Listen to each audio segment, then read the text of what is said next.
बस सर्वसामान्यांची जीवनवाहिनी म्हणून ओळखली जाते। परिवहन महामंडळ म्हणत असते की बसचा प्रवास सुखकर आणि सुरक्षित, पण आता प्रवाशांना प्रश्न पडला आहे की खरंच बसचा प्रवास हा सुखकर आहे का? दिवसेंदिवस बसच्या अपघातांमध्ये वाढ होताना आपल्याला बघायला मिळते। अपघात होत असताना प्रत्येक वेळी परिवहन महामंडळाच्या बसच्या चालकाची चुकी असते, हे नेहमी समोर येत असते। आज सकाळी 10 वाजता मनोरवाडा या रस्त्यावरती भीषण अपघात झाला आहे।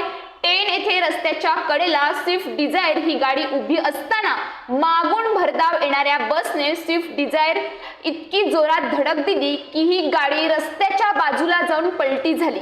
चालक हनुमान रास्ते यांना विचारले असता ते बोलले, समोरून हायवा गाडी आल्यामुळे हा अपघात झाला। तिथल्या ग्रामस्थांनी असे सांगितले की बस चालक हा अति वेगाने असल्यामुळे हा अपघात झाला आहे। कार चालकांनी असे सांगितले की आम्ही कुठल्याही प्रकारचा गुन्हा दाखल करत नाही, आमच्या गाडीचं नुकसान झालंय त्याची आम्हाला नुकसान भरपाई द्यावी अशी मागणी त्यांनी केली।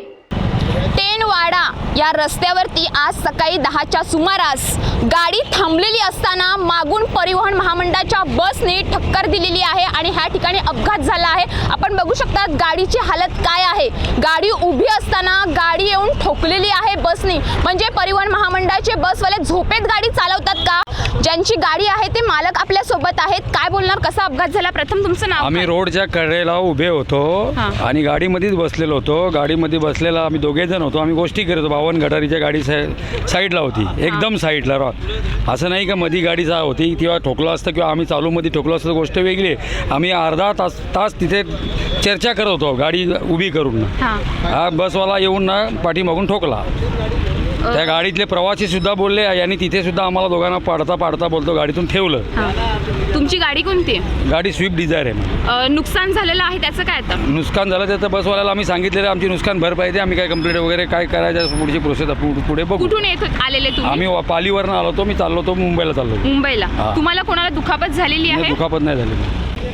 आपण टेन या ठिकाणी आलेलो आहोत। टेन या ठिकाणी सकाळी 10च्या सुमारास भीषण अपघात झालेला आहे। हा अपघात स्विफ्ट डिझायर आणि परिवहन महामंडळाच्या बसमध्ये अपघात झालेला आहे। आपण बघू शकतात परिवहन महामंडळाची इथे बस आहे। ही बस कल्याणवाडा बोईसर ह्या बोईसर डेपोची आहे आणि गाडी क्रमांक MH14BT 2614 ही गाडी आहे। ही गाडी वाडाहून बोईसर या ठिकाणी जात असताना टेन ह्या ठिकाणी अपघात झालेला आहे। गाडी उभी असताना हा अपघात झालेला आहे। गाडी मालक जे वाहन चालक आहेत त्यांना विचारले असतात ते बोलतात माझ्या समोरून हायवा आली, त्याला वाचवण्यासाठी हा अपघात झालेला आहे। पण एकंदरीत बघता ह्या गाडीमध्ये एकूण 30 ते 35 प्रवासी होते अशी माहिती मिळालेली आहे। तसंच बघायला गेलं तर गाडीवाला एवढा फास्ट होता की दुसऱ्यांनी असं आम्हाला सांगितलेलं आहे की करळगावच्या ह्या ठिकाणी 2 लेडीज चढत असताना ह्यांनी भरधाव गाडी चढवलेली आहे। म्हणजे परिवहन महामंडळ हे झोपेमध्ये गाडी चालवतं का असा प्रश्न पडलेला आहे। आजच हे अपघात झालेला नाही आहे, अपघाताच्या कित्येक घटना आहेत नेहमीच घडत असतात। जे प्रवासी असतात ते जीव मुठीत धरून ना गाडीमध्ये बसत असतात। म्हणजे परिवहन महामंडळाचा गळथान कारभार आहे, ह्याच्यावर कारवाई होईल का? आपण बघू शकता का गाडीचं किती प्रकारे गाडी किती मोठ्याने ठोकलेली आहे हे पण दिसतं। तसंच रस्त्याच्या कडेला खालच्या बाजूला तुम्ही बघू शकता का ही गाडी पलटी झालेली आहे।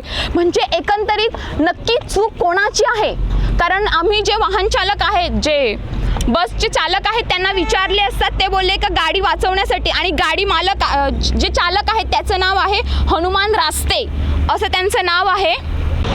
सुदैवाने ह्या अपघातामध्ये कुठल्याही प्रकारची जीवितहानी झालेली नाहीये, पण गाडी मालकाचं मोठ्या प्रमाणात नुकसान झालेलं आहे। गाडी चालवत असताना गाडी ही सावकाश चालवावी, नेहमी सांगितले जाते का गाडी ही सावकाश चालवावी, पण परिवहन महामंडळाची गाडी कधीच सावकाश नसते, नेहमी त्यांना घाईच असते, ओव्हरटेक करण्याच्या घाईमध्येच असतात। कित्येक वेळा बघितलेलं आहे, आज अपघात झालेला नाही, कित्येक असे अपघात झालेले आहे। आज सुद्धा ह्या बसमध्ये 30 ते 35 प्रवासी होते। सुदैवाने त्या प्रवाशांना काहीही झालेलं नाहीये। ह्यांच्यावर खरंच कारवाई होणे गरजेचे आहे अशीच ग्रामस्थांची मागणी आहे। कॅमेरामॅन अपू बुकलेसह श्वेता आरस, न्यूज पोलीस रिपोर्टर 10।